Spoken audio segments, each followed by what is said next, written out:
Mr. Drew McIntyre, I am your doctor. That is Dick Thunderlips, MD. MD stands for, well, massive D. Anywho, Mr. McIntyre, I have some terrible news. It appears you tested positive for COVID-19.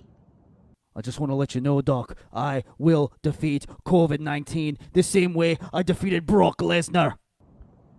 You have to avoid any large crowds. Yeah, that shouldn't be a problem, mate. Do a bunch of television screens with people on them count as a large crowd? No. Alright, then we're good.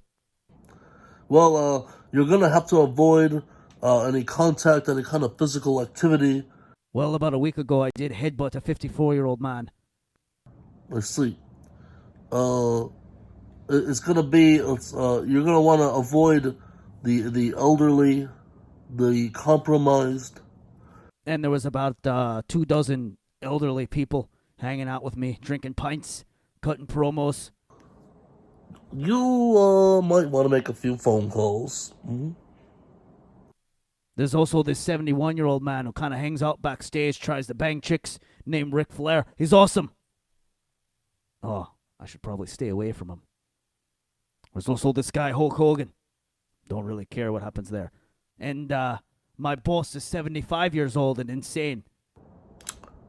Yeah, you might not want to go into work for the time being, and if you have any plans in the upcoming future, you may have to cancel or move them, sir.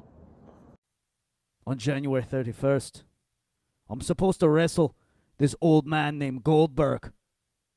Oh no, you're saying I could kill. I gave him a headbutt. Well, luckily, in 2 weeks, you should be good. So what you're saying is I should drink my milk, take my vitamins, and say my prayers. It sounds like a perfectly reasonable regimen, sir. You might say that that's an all-American approach. You sound like a real American, sir, despite the Scottish accent. Thanks, Doc.